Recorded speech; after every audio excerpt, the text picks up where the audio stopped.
KK's educational അരീനയിലേക്ക് സ്വാഗതം. കഴിഞ്ഞ ക്ലാസ്സിൽ നമ്മൾ എനി വുമൺ എന്ന കവിത പഠിച്ചു. ഇന്ന് അതിൻ്റെ എക്സസൈസിലേക്ക് കടക്കാം. Let's start. You have to give an appreciation. You know how to write an appreciation. You have written it.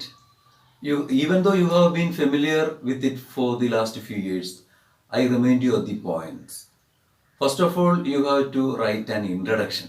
In the introduction, you should include the name of the poem, the name of the poet, and the subject matter.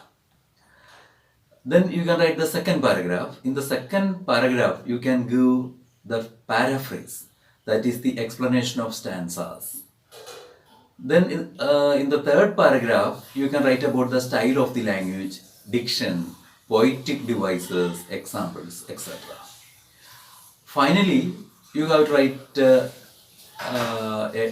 a conclusion. What you understand from the poem should be included in the conclusion. You can give a critical comment also if you have. ഞാൻ അപ്രീസിയേഷൻ്റെ ഒരു PDF link description ബോക്സിൽ ഇട്ടിട്ടുണ്ട്. നിങ്ങൾക്കത് നോക്കാവുന്നതാണ്. Appreciation എല്ലാവർക്കും മനസ്സിലായല്ലോ, ഡൗട്ടൊന്നും ഇല്ലല്ലോ. എങ്കിൽ നമുക്ക് ഇനിയും കമ്പാരിസണിലേക്ക് കടക്കാം. The Toys by Coventry Patmore.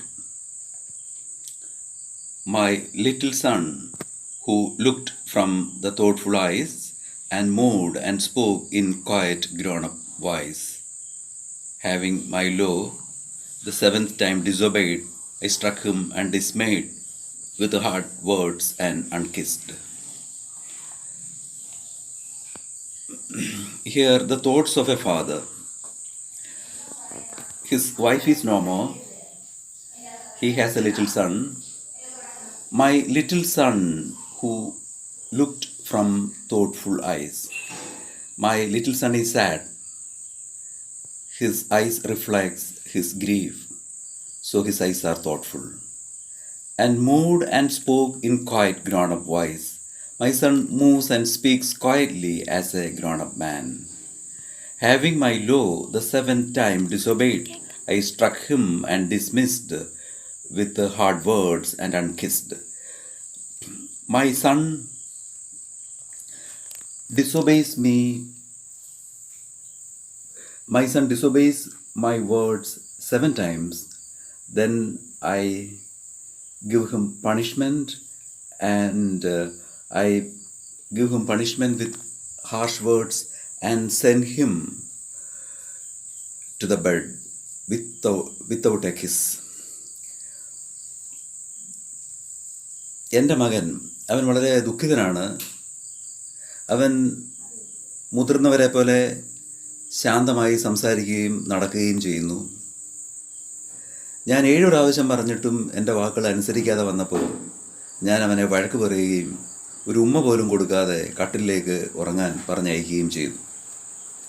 His mother, who was patient, being dead, then fearing lest his grief should hinder sleep, I visited his bed, but found him slumbering deep, with darkened eyelids and their lashes yet from his late sobbing wet. I later visit him because I think that he may not get good sleep because of grief.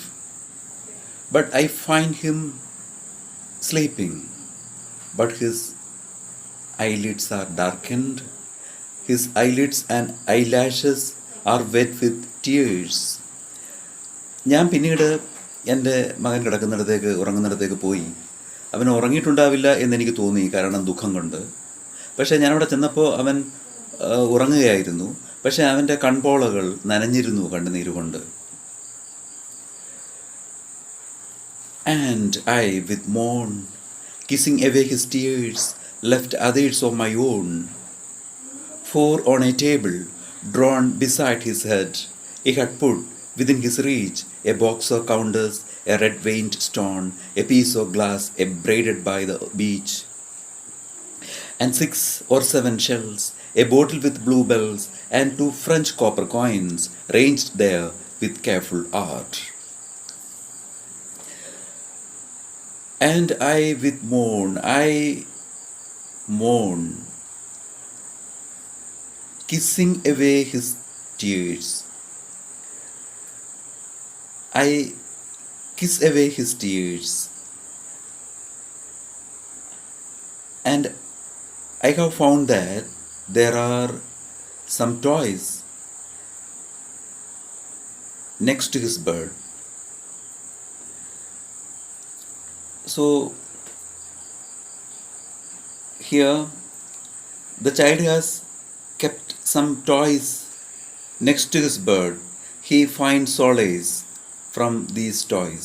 He is a motherless child. He longs for motherly love and care. He finds solace from these toys. He gets happiness from these toys. ഞാൻ അവനെ ചുംബിക്കുകയും അവൻ്റെ കണ്ണുനീർ തുടച്ച് കളയുകയും ചെയ്തു. ഞാൻ തേങ്ങി. അപ്പോൾ അവൻ്റെ കിടക്കയ്ക്ക് അടുത്ത് തന്നെ ഒരു കൂട്ടം കളിപ്പാട്ടങ്ങൾ ഇരിക്കുന്നത് കണ്ടു. To comfort his sad heart. So when that might I prayed to God, I wept and said, when at last we lie with tranced breath, not vexing thee in death, and thou rememberest of what toys we made our joys. He asked God that the God should kindly consider the things which gave him happiness. How weakly understood thy great commanded good. He realizes that he has misunderstood the great commandments which was intended for his well-being. Then, fatherly not less than I whom thou hast molded from the clay, thou it leave thy wrath and say, I will be sorry for their childishness. He requests the Heavenly Father not to be angry with him and be kind enough to forgive his childishness as he himself has forgiven the mistakes of his own son. ദൈവത്തോട് ആ പിതാവ് പ്രാർത്ഥിക്കുകയും കരയുകയും ചെയ്യുന്നു. അദ്ദേഹത്തിൻ്റെ മരണസമയം അടുക്കുമ്പോൾ അദ്ദേഹത്തിൻ്റെ ജീവിതത്തിൽ അദ്ദേഹത്തിന് സന്തോഷം നൽകിയ കാര്യങ്ങളെ ദൈവം ദയോടുകൂടി പരിഗണിക്കണേ എന്ന് പറയുന്നു. ദൈവത്തിൻ്റെ കൽപ്പനകൾ, അദ്ദേഹത്തിൻ്റെ നന്മയ്ക്ക് വേണ്ടിയുള്ള ആ കൽപ്പനകൾ താൻ തെറ്റിദ്ധരിച്ചുവല്ലോ എന്ന് അദ്ദേഹം മനസ്സിലാക്കുകയും പശ്ചാത്തപിക്കുകയും ചെയ്യുന്നു. തന്നോട് ദേഷ്യപ്പെടരുതേ എന്ന് ദൈവത്തോട് പ്രാർത്ഥിക്കുന്നു. താൻ തൻ്റെ മകനോട് ക്ഷമിച്ചതുപോലെ ദൈവം തൻ്റെ ബാലിശമായ പ്രവൃത്തികൾക്ക് ക്ഷമിക്കണമെന്നും അപേക്ഷിക്കുന്നു. Now I am going to compare the two poems, Any Woman and The Toys. Both these poems emphasize the importance of mother and father in a family. Both the poems end with a positive note and with prayer to God to give strength to carry on their duties. In Any Woman, the speaker gives a description of her sacrifices, but in The Toys, the father does not speak about his trouble. He cannot understand the feelings of his son. Any Woman is a poem of metaphors. Light of Love Alive and Warp and Woof are examples of alliteration. In The Toys, slumbering deep, darkened eyelids, mourn, tranced breath are examples of imageries. The Toys is a poem written by Coventry Patmore. This poem deals with the thoughts of a father. He has a little son. His wife is no more. When his son disobeys his words, he punishes him with hard words and sends him to bed unkissed. Later, he visits his son and finds that he is sleeping. but his eyelids are wet with tears. He has kept some toys next to his bed. He finds solace in these toys. The son is a motherless child, so he longs for motherly love and care. But his father cannot understand his feelings. Finally, the father understands his own mistakes and laments over for being short-tempered. In the poem Any Woman, a mother speaks about her role in a family. She says that she has to do everything in the family. She knows that it is her love that makes the earth a lovely place to live. Under her love, care, and protection, children get energy and they never go astray. She requests God not to take her life until her children become matured. ഇന്നത്തെ class എല്ലാവർക്കും മനസ്സിലായോ? മനസ്സിലായെന്ന് വിശ്വസിക്കുന്നു. If you have any doubts, please comment. അടുത്ത ക്ലാസ്സിൽ കാണാം. Bye bye.